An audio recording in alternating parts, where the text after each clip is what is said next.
Tonight, we are speaking to Dr. Sabrina Kitaka about a very important matter regarding nutrition for children. Dr. Sabrina, you're welcome.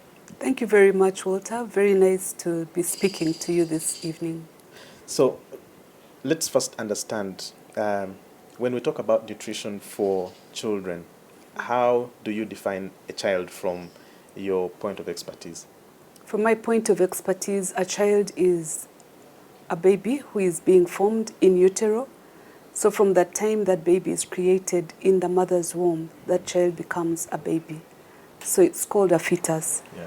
And when the baby is born, that baby is called a newborn or a neonate.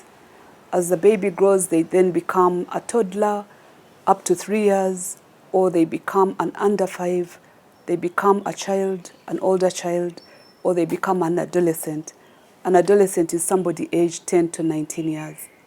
We are even starting to claim young people as children because children's brains still continue to grow until the age of 24. When is it the most important to ensure proper nutrition for the children? Well, I'd like to say that the first 1,000 days of a child's life are the most critical ones. And when we talk about 1,000 days, we also want to say that it is 2 months before the mother becomes pregnant or before her husband gets her pregnant, because the nutrition of a mother before she becomes pregnant is also critical. That a mother should load up on folic acid, load up on iron, load up on vitamin A and all the other things, so that by the time she becomes pregnant, her body is prepared to share the nutrition, but also to feed that baby. If, for instance, a mother doesn't have enough folic acid, even during pregnancy, those are the babies that are born with spina bifida or eventually develop hydrocephalus. So the mother's nutrition is so critical. And when a baby is born, we know that babies are fed on breast milk. If a mother's health is not good, if her nutrition is not well prepared, then her breast milk is going to be deficient of certain nutrients. We know that we encourage mothers to breastfeed their children right from the time they are delivered, or at least within 30 minutes. Some mothers may prolong, until 1 hour, but it's important that they breastfeed within the hour. And that very first milk, the colostrum, it is not only nutritious, it contains antibodies which are going to protect the baby from certain illnesses. As the baby grows up to 6 months, then we encourage our mom to start complementary feeding. Complementary feeding means what? That the mother is giving enough protein, enough carbohydrates, and enough water. And as the child grows, it's important to see that this child gets a balanced diet. And when we talk about balanced diet, we're not just talking about milk, because milk is nutritious in its own. And children who are fed on milk for up to 5 years, they are healthy, but they lack certain things. But for sure, giving a baby milk is valuable because, one, it contains vitamin A, it contains vitamin D, it contains iron, it contains most of the nutrients that are needed for the baby's brain to grow. Remember, human babies are not like baby giraffes. Yeah. When a baby giraffe is born, it will struggle a little bit and then run off into the woods. But for human beings, they have to be nurtured, they have to be carried until they learn how to walk, until they learn how to talk. So the brain is a critical part of a human being. If you don't feed that brain, then the brain will not grow. If you don't feed that baby, then the muscles will be weak. So the first 1,000 days of life are critical. But even as babies grow, it's important for us to understand that the micronutrients, that is, the smaller things that we cannot see, iron, vitamin D, vitamin C, those are so important. Magnesium, calcium, all those things. But then also the bigger ones, the macronutrients, the carbohydrates, the proteins, water, those are also very important.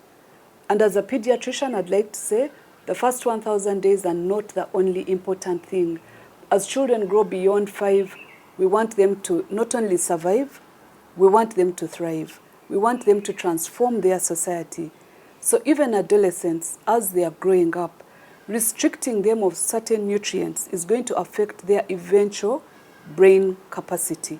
How far can we go to limiting the different kinds of foods for these children, but also how far can we go with the scare for the non-communicable diseases? Wow, that's really complex. And parents out there, I know that the fear factor is real, and non-communicable diseases are extremely common. They're even becoming more common in the sub-Saharan African part than infectious diseases. We've had people dying of cancer, we've had people dying of suicide, we've had people dying of renal diseases, we've had people developing asthma. You know, there are so many non-communicable diseases. And obesity is becoming even more common. Way back about 10 years ago, one of our students here at Makerere did a study among the wealthier children, and they found that up to 1 out of 10 had obesity. And obesity generally means that you're not expending enough energy after you eat. And obesity comes with its own challenges.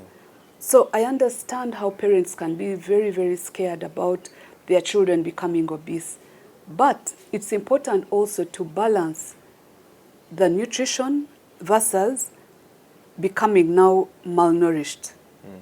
Because if a child is denied of salt, child is denied of sugar, for example, then it's possible that they could become extremely malnourished. So we have to do a balance. Salt is fortified with iodine, and if you're not putting salt in your child's food, then they are going to get a disease called hypothyroidism or develop a goiter. Yeah. If you're not giving your child cereal which is fortified with iron and fortified with other things that are useful for the child, then you're going to hurt your child. I know some people who promote give your child only green leafy vegetables. Yeah. But I usually joke and say, have you visited the national parks? You? Yes, I have. Have you seen hippos? What do they feed on? They feed on grass. Yeah. They're like grass mowers, but they are not small. So that's for me just a joke, but I'd like to tell parents out there, it's a balance. For sugar restriction, I wouldn't mind that, because overfeeding our children on sugar and over-processed food may cause obesity. Walter Mwesigye, NTV.